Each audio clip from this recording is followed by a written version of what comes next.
Bueno, y ahora quiero aprovechar este momento para abrir el turno del debate. Yo tengo una serie de preguntas preparadas, pero teniendo en cuenta que en el primer panel no ha habido preguntas del público, sí que me gustaría que empezarais vosotros. Creo que es un lujo tener a dos grandísimos profesionales aquí con nosotros y bueno, espero que haya preguntas del público. ¿Están diciendo que allá hay una? Sí. Bueno, buenos días. Soy Palma Gutiérrez, del Consejo Económico y Social de España. Quería haber preguntado, pero antes no ha habido tiempo, al final. Y, bueno, primero decir que desde luego, he disfrutado mucho con todas las ponencias, sobre todo porque me parecen muy ilusionantes. Y creo que eso nos hace falta ahora mismo. Pero me vais a permitir que tenga cierta cautela y que haga un poquito de Pepito Grillo. Quiero decir, yo tengo cierta inquietud de que la información que se abra sea la que interese abrir y no otra. Es decir, ¿vamos a abrir solo información que pueda tener efectos y beneficios comerciales o vamos a abrir toda la información y no vamos a restringir la que a lo mejor pueda tener beneficios para el ciudadano? ¿Eso cómo lo veis?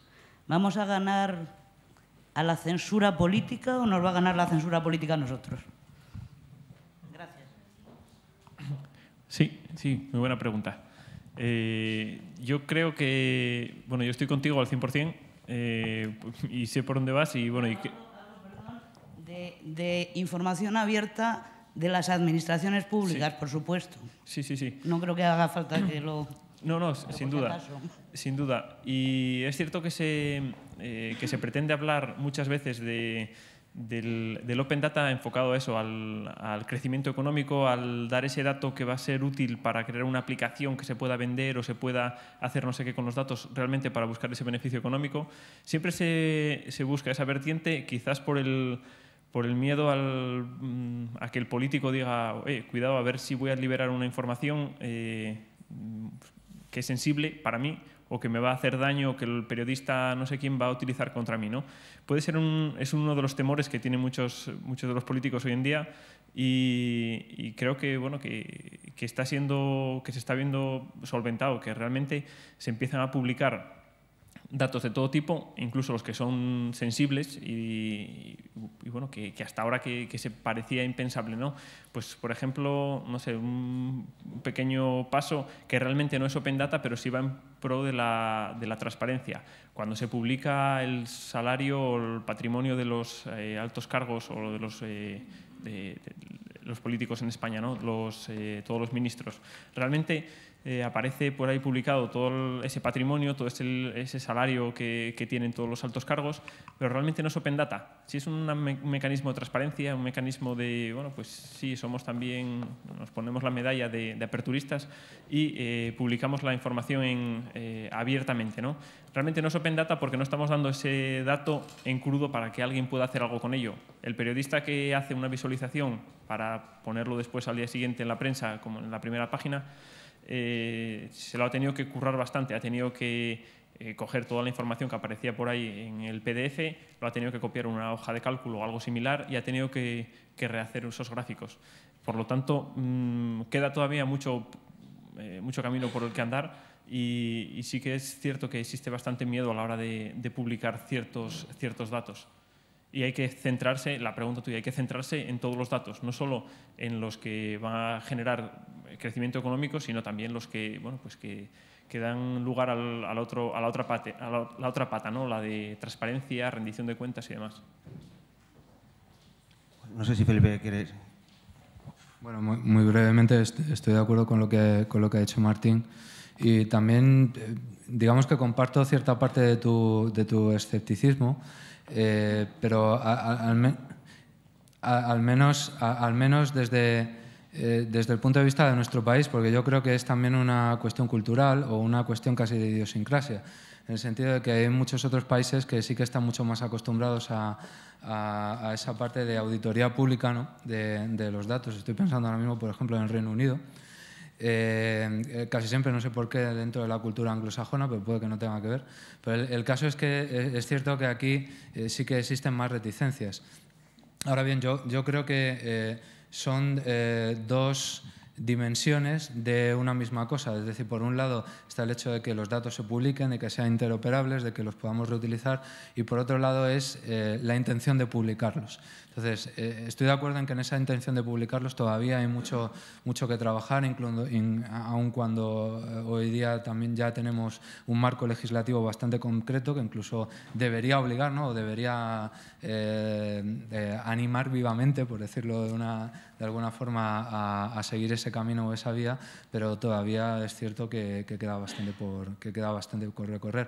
Sin embargo, al menos la esperanza también desde el punto de vista que tenemos los que nos dedicamos a esto es que de alguna forma los beneficios se vayan haciendo patentes poco a poco y que al menos no de una forma instantánea, pero sí progresivamente o paulatinamente sí que se pueda ir poniendo en evidencia que ese tipo de iniciativas pues sí son beneficiosas y que al menos pues dándose cuenta de eso pues se sumen más a ellas. ¿Hay alguna otra pregunta? Mira, un segundo que le trae el micrófono.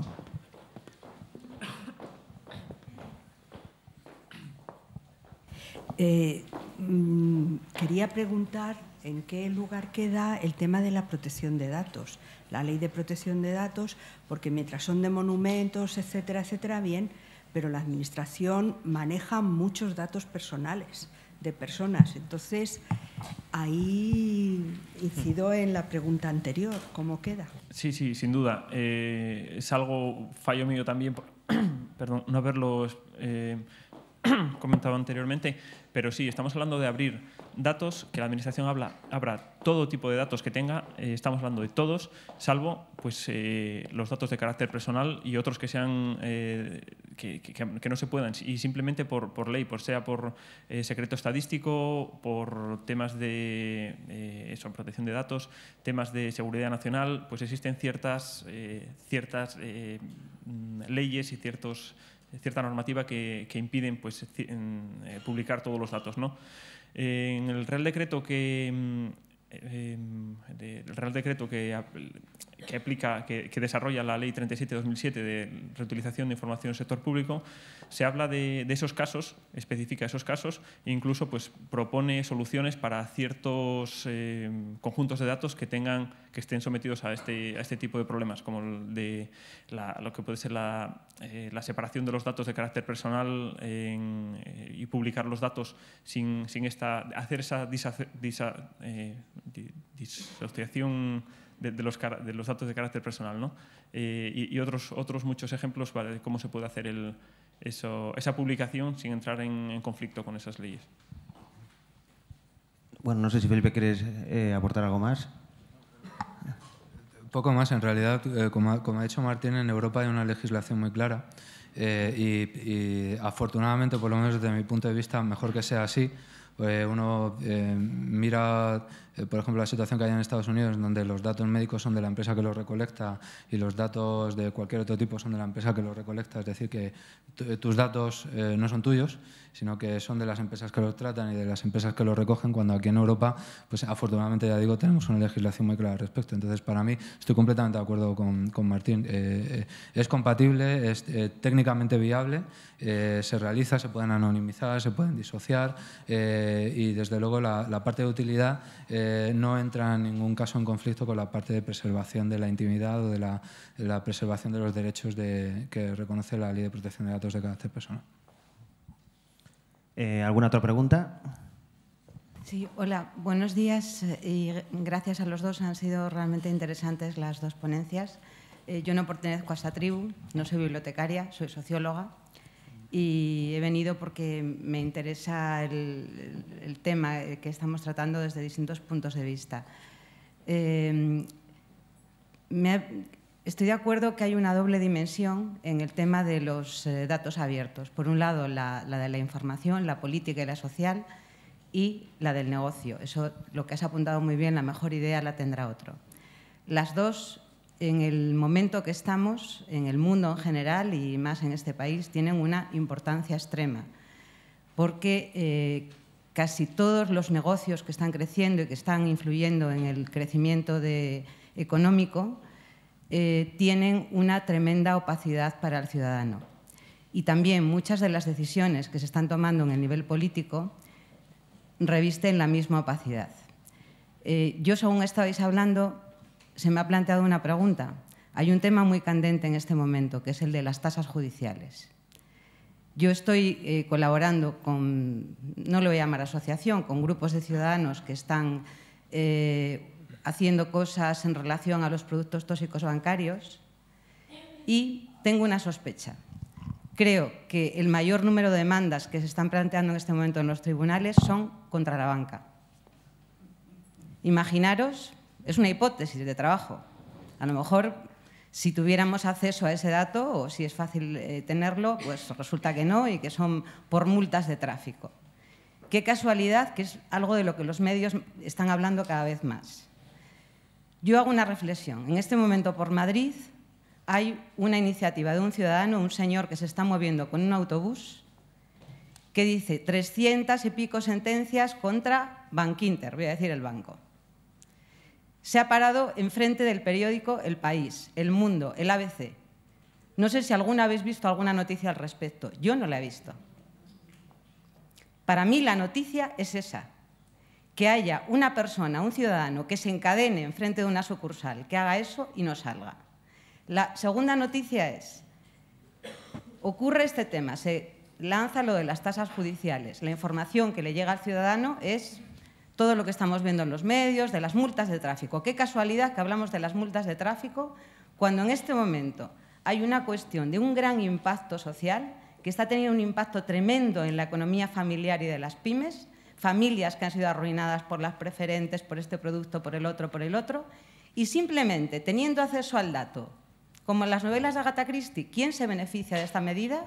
Obviamente, si una familia está arruinada y le encarece la presentación de la demanda, aparte de todas las dudas, es un ejemplo muy concreto de la dimensión social y política.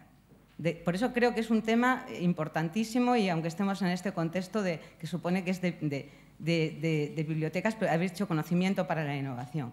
Y por otra parte, desde el punto de vista, la otra dimensión, la dimensión del negocio, creo que es crucial. En este momento, esa visión de aquí están los datos, hay información y qué se puede hacer con ellos, si nos ponemos a pensar en todos los negocios que han crecido, en todos los negocios que están teniendo impacto social y escarbamos un poco, los tiros van por ahí. Gracias a los dos, de verdad que ha sido muy interesante. La pregunta. Bueno, no sé si hay más preguntas. Sí.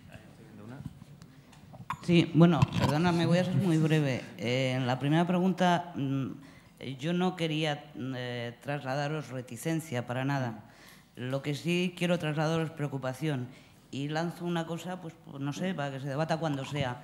De alguna forma, el documentalista, y lo llamo así porque creo que es lo que somos, debería cumplir alguna función social, funcionando como, de alguna forma, un garante al nivel que sea de qué información se abre. Nada más. O al menos de cómo se pone de relevancia esa información, es decir, de cómo se realiza el filtrado para que información se difunda o no se difunda. Bueno, en realidad, desde luego, yo creo que tienen los conocimientos necesarios para poder hacerlo. Ítem más cuando dentro de un proceso de colaboración abierta pues también van a tener esos inputs, ¿no? Esa entrada de otros que también están participando, quizás con menos entrenamiento, ¿no? en ese tipo de situaciones. Yo también creo que desde el punto de vista de filtrado de la información, pues mi impresión es que sí, que deben jugar un papel muy relevante, pero de hecho lo que estamos observando es que la producción de información pues se está democratizando bastante, lo que no significa tampoco, y eso también me gustaría dejarlo muy claro, que automáticamente cualquier información se pueda llegar a difundir. o que se difunda con la misma facilidad. Es decir, dentro de ese proceso de difusión, pues todavía hay muchísimos mecanismos en donde se puede actuar para permitir que ciertas informaciones se difundan más que otras. Pero desde luego sí que estoy de acuerdo en que hay determinados profesionales que están magníficamente preparados para poder ejercer ese tipo de roles, de papeles dentro de ese proceso de gestión de la información y de filtrado del conocimiento. Solo una reflexión a lo que se está hablando. Yo soy archivera y tenemos un archivo en Simancas o en Indias porque Felipe II, por ejemplo, sabía que sus papeles nunca iban a ser vistos, ¿no? Tenemos que pensar que toda la difusión de la información va a conllevar también que la información delicada va a ser destruida. Y todos sabemos que cuando hay cambio de inquilino en la Moncloa, las picadoras echan humo. Entonces, también tendremos que tener en cuenta este tipo de cosas, ¿no? Es decir, la información, vamos a tener acceso a los datos que no son relevantes o no son de una gran importancia. Pueden tener una gran importancia económica, pero a lo mejor no son los más decisivos en la toma de decisiones. Lo que comentaba también, por ejemplo, el tema de las entidades bancarias. No tenemos acceso a sus bancos, a ninguna entidad privada. Son transparentes, exigimos a las administraciones públicas, pero las entidades privadas, las grandes multinacionales, sus archivos no son públicos, ¿no? Solo eso. Gracias. No sé si queréis comentar algo. Sí, comentar. Lo primero, agradecer el comentario anterior, que no había dicho nada, pero solo puedo decir que wow, que te mereces una ponencia aquí al lado nuestro cuando acabes el estudio, sin duda. Y es uno de los ejemplos que sí que necesitamos plasmar y que vemos plasmado los beneficios del Open Data, ¿no? Incluso temas de fraude fiscal y demás. Y sobre lo de la información que vamos a liberar o no, y si se va a destruir la información, y bueno, pues realmente es algo que sí que es preocupante y que al final está en el poder del político, que al final va a decidir si sí o si no, si se va a publicar esta información, o como comentabas, ¿no? Si al final incluso hasta se destruye. Ya no es si la publicamos, si la abrimos, si abrimos el cajón o no. Es algo que queda fuera de nuestro alcance. Va bastante relacionado con lo que comentaba Felipe de la cultura que tenemos, ¿no? En principio, en Norteamérica, en Estados Unidos, el dato público es dato, el dato público es público por definición, y cualquier información relacionada con la administración pública puede ser pedida y están obligados a dártela. Pues no sé, la marca las escrituras o la información sobre la casa que tiene un senador, pues si alguien lo solicita, están obligados a dársela. Información, bueno, no sé si exactamente ese tipo de información, pero cualquier información relacionada con la política pública en Estados Unidos es pública. No es pública. Es decir, ellos desclasifican, no toda, hay una política y hay una corriente de apertura de la información. Durante el gobierno, por ejemplo, de Clinton, hubo una gran apertura en la información y se desclasificaron muchos expedientes. Cuando volvió Bush, muchos de esos expedientes volvieron a ser clasificados y cerrados. Es decir, hay un movimiento y una corriente dentro de Estados Unidos y organizaciones que están a favor de la apertura de la información. Obama ha vuelto a desclasificar muchos expedientes, pero no toda la información es pública, ¿vale? No, sí, está claro que tienen, bueno, al final sí le ponen el sello de que esto es por seguridad nacional o por lo que sea, vale, está claro que o por cualquier motivo, sí. Y depende, pues al final, pues eso, del político. Yo creo que nosotros no podemos hacer más que animarlos, e incluso pues sin ir a información que pueda ser perjudicial para los políticos. Hay un ejemplo muy claro que no es información sensible para nada, pero no sé por qué, pues se oculta. Existe una organización en Reino Unido que se llama Open Corporates, que vive de la información pública, recoge todo. Bueno, Open Corporates es un directorio de todas las empresas, de toda la industria de Europa, todo. Recoge pues de los registros oficiales de cada uno de los estados, recoge la información y lo publica, pues bueno, con la información de cada una de las empresas. Pues hace unos meses estuve en una charla de Chris Taggart, que es el director de esta organización, y ponía una diapositiva muy curiosa donde decía, bueno, tenemos todos los datos de todas las empresas de Europa, salvo, ponía 3 países, uno de ellos era España. España, Rumanía y Grecia, creo que era. Solo 3 países. Y esos datos son públicos, aparecen en el BORME, en el Boletín Oficial del Registro Mercantil. Están públicos. Lo que pasa es que cuando intentaba acceder a esa información, no sé quién y por qué razón, tenía una máquina intentando pues, extraer esa información, interpretarla y cogerla en un formato legible para la máquina. Alguien le cortaba por la dirección IP de la máquina, le cortaba el acceso y decía que, que tiene un problema con eso. Detectan que él puede acceder, leerlo, pero no puede procesar automáticamente esa información. ¿Por qué? Pues me pregunto por qué. ¿Y quién está detrás de eso? ¿Y por qué? Y haciendo peticiones formales a través de los colectivos que hay aquí en España de activistas ciudadanos para eso y a través de los canales formales, todo. No sé, son cosas que nunca entenderé. Bueno, no sé si Felipe quieres añadir algo más. Pues, si os parece, damos ya por concluido este segundo panel. Muchísimas gracias a los 2 ponentes. Creo que ha sido de verdad un verdadero lujo tenerlos aquí y también, os esperamos a todos en la ponencia de clausura y muchísimas gracias.